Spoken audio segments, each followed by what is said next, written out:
Donc oui, juste peut-être une petite précision, je vais être très court, je vais prendre 5 minutes maximum, pour qu'on garde du temps, comme on a parlé d'anniversaire, 10e année, 12e année, 12e anniversaire, il y a un gâteau qui nous attend à l'étage, voilà, donc il n'y a pas de chocolat crème, mais il y a un très bon gâteau. C'est quoi, le chocolat, je crois, c'est ça? Non, non, il y a le cuisinier, non. Du fruit, voilà, on va être dans le fruit. Et du fruit de saison, de la fraise. Très bien, merci chef. Il faut remettre le cuisinier au cœur du dispositif, vous voyez, c'est ce qu'on fait.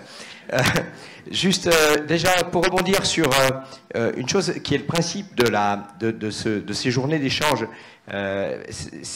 l'idée, elle est partie d'une phrase parce qu'on a tous des phrases, tout le monde a fait des citations aujourd'hui. Je vais en faire une de quelqu'un que vous avez entendu ce matin, qui s'appelle Didier Vinot, qui un jour m'a dit, tu sais, la connaissance, c'est la seule richesse qui se multiplie quand on la partage. Et j'ai toujours gardé ça en tête, c'est assez obsessionnel, en me disant qu'en fin de compte, vous savez, quand on est dans le monde de l'entreprise, parce que j'ai une double casquette, un peu schizophrène, à la fois à l'université et puis dans l'entreprise. Dans l'entreprise, on a toujours tendance à essayer de développer des choses, de les garder pour soi, d'en faire du business, essayer de gagner des parts de marché. Mais d'un autre côté, on se rend compte, et c'est au bout de 12 ans de C6, que plus on diffuse ce savoir, plus tout le monde en bénéficie. Et surtout les consommateurs, le consommateur final. Alors je vais balayer le mot consommateur parce que je vais prendre plutôt le citoyen mangeur final. Je trouve que le terme est plutôt bien. J'ai retenu le terme restaurer, ça paraît c'est tellement beau, restaurer. En fin de compte, restaurer, c'est, alors j'ai pas été regardé sur un dictionnaire, mais c'est remettre en place, remettre au niveau tel que c'était auparavant. Et je pense que c'est quelque chose d'important.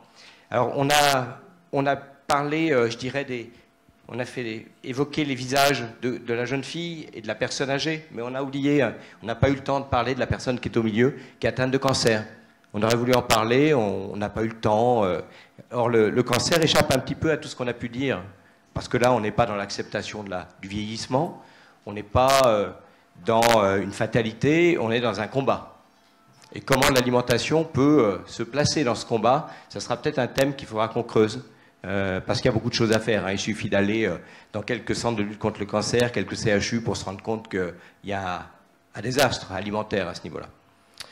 Et puis toutes ces informations qui circulent, les bonnes informations, les mauvaises informations qui circulent, il suffit de savoir est-ce que les protéines sont favorables ou défavorables, les calories, etc. Et ben, je pense que les patients atteints de cancer sont perdus. Ils sont perdus. Donc il y a vraiment des choses à faire à ce niveau-là. On n'a pas parlé non plus, on a parlé d'alimentation, mais on n'a pas parlé de l'impact de l'institutionnalisation, qui est assez dévastatrice, parce que quand on rentre en institution, on nous déshabille de choses, hein, on ne va plus acheter ses aliments, on ne les cuisine plus, et on subit la restauration qu'on nous donne dans un lieu qui nous est contraint. Donc ça, c'est un impact quand même assez fort.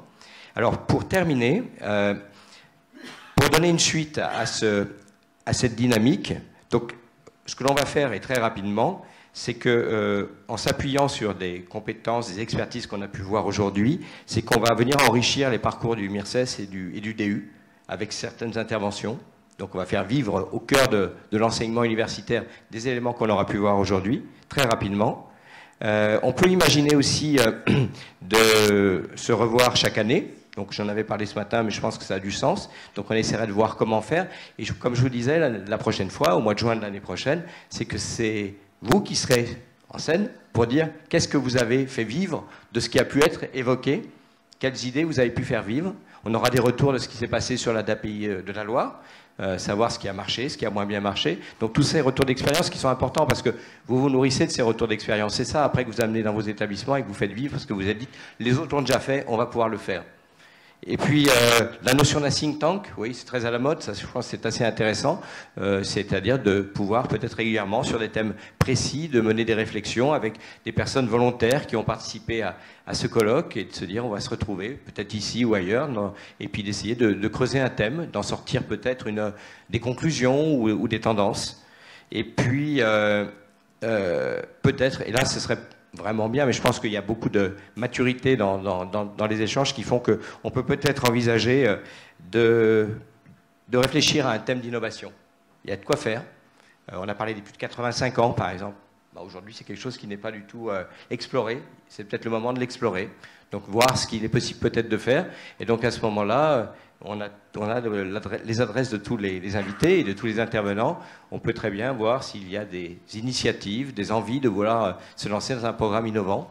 Et puis après, de le structurer, d'aller chercher le financement et puis de se lancer sur quelques mois ou années dans un programme de ce type-là. Voilà, en tout cas, je voulais vous remercier beaucoup pour votre présence aujourd'hui. On n'est pas déçus, parce qu'il y avait quand on a ouvert ce matin, on se demandait qu'est-ce que ça allait donner, c'était une nouveauté. C'est aller au-delà de nos espérances, je pense. Et je vous remercie beaucoup pour votre présence et votre énergie.